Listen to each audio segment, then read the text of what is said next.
Well, hi, good morning, and thank you so much for joining me in my shop here. It is, what day is it? It's March 6th, first day for this radio you see in front of you here. This was just dropped off just a few moments ago, and I thought what I do this morning is I just look it over really carefully and just assess basically what's going on in this unit. I've already done that with the owners. But let's do it again. So obviously this has been painted. This is not its original color. This is from, I think, the early 1940s, like 1941, somewhere in there. When you see the spindly legs, you know the radio is of a style that kind of came out of the 20s and died off very quickly in the 30s. So spindly legs tells you something right there. And closing the doors. Let's open them.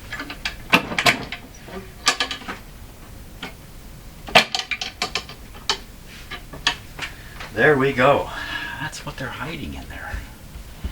Now, if you've been doing this work, this kind of stuff, if you're familiar with things, you're looking at that record player and radio and going, there's something not quite right here.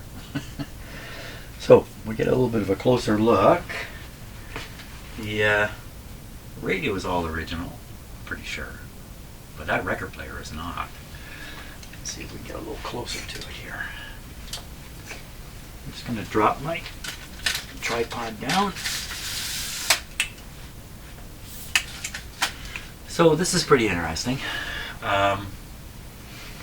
This is really not the kind of record player that would work well in the old style amplifier. I would guess the cartridge output is much too low to work into this radio. I might be wrong about that, but there we go. So this is out of the 60s, I'm sure. Maybe even late 60s. Yeah. And speed goes all the way 16 to 78. It's got a record size detector little arm here. Has its needle. So, and interestingly enough, it has a whole set of controls over here.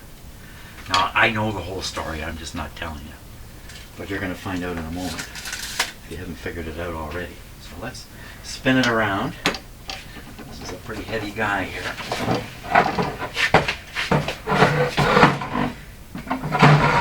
Wow. That's heavy. Okay, come on back up. So looking in the back at the radio, we see this racetrack of wire here. This is all bare wire. Feels like steel, in fact. It could be steel. This could be a steel wire. This is somebody's attempt at an antenna. Not terribly sensible. So I'm able to remove all this and get rid of it because it's really not of any particular value. The radio has its tubes. Looks to be okay. This one's got a complete shield on it. Even the cap is shielded on this tube. Apparently the current owners of this radio is a hand-me-down or an estate sort of thing. They've never plugged it in. They've never heard it work. They don't know anything about it.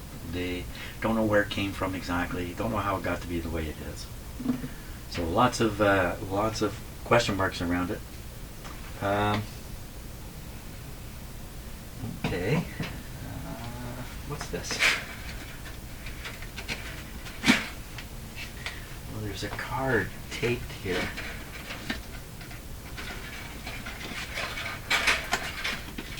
The tape is, of course, not strong.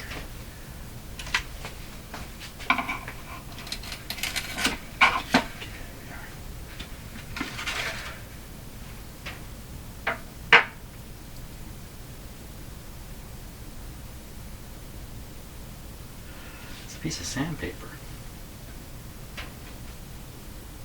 and it's covering this hole. Why would somebody bother doing that? So normally the hole is where you're dropping the cables to go down into the bottom, down to where the speakers are. Why would that be changed? And I see all these cords coming out here, they've all got, can you see it? These blue connectors here.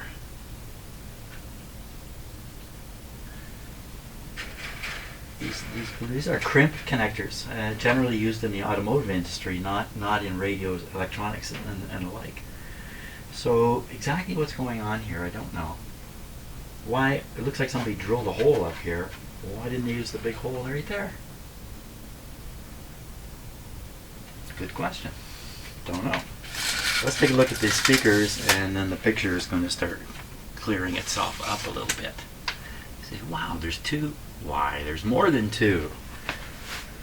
There's 3 speakers in here. Okay, taking it down lower. 3 speakers. How do you end up with 3 speakers? 2 facing downwards. And a great big honker. This is a big one here. This big one has a field coil. These ones are permanent magnet speakers. Well, I think it's obvious what's happened here. Somebody has taken a record player, maybe a suitcase style record player, taken it all apart, and then rebuilt it into this cabinet with its own on-off volume control, power, and speakers, all connected, totally independent of the tube radio up above. That's what I think has gone on here. Now, take a look at this cord, this very long cord. Now, first thing I think is this is actually an extension cord. And see if I just untangle it here. It's terribly tangled up. Wow, a lot of wire. What's all the wire for? So here's the cord now. And it's disappearing up here. And then chasing it. It's going up through the hole that somebody drilled. Why did they do this? Way back here. So the power is coming up here. It's probably these two I'm holding right here. I don't know though. Why not use the great big hole? What's the problem with the big hole? Is there a problem? Okay, just a sec here. Get my tripod down. Okay, so we just look at one speaker wire. This one here. Holy smokes. So there's some kind of wild splice in here. It looks like he made splices and then bundled them together and taped them all together like this. That's what it looks like, because both. Oh, wait a minute. What's he got going here? Yeah, nothing going there.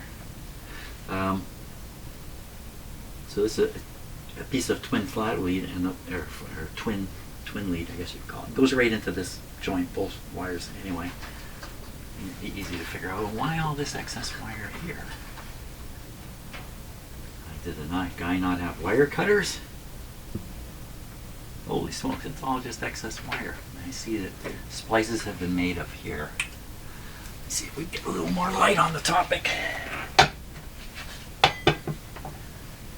me try, where do you go?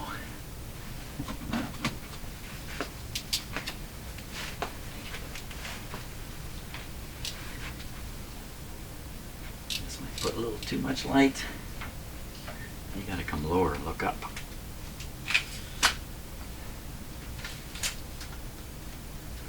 Okay, now we're looking up at the record player, up above. I see more of these crimping connections here.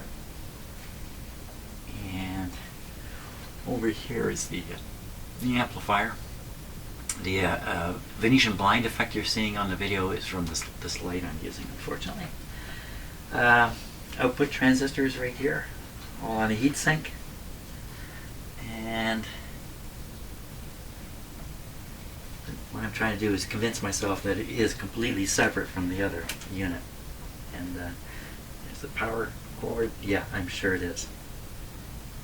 Probably what the guy has done, he's taken this one plug and divided it spliced it to the two sets of power wires from the two separate amplifiers. Okay, how to approach this? So, hang on, I'm just gonna fix my tripod here while I'm talking. So, I would say, and I already have said, I'm going to leave the record player alone for now, and we'll concentrate on the radio. The owners are interested in doing the Bluetooth thing with this radio. That's quite possible. You see, it's got a phono input, so it's designed to take an external signal. So that should make it fairly easy.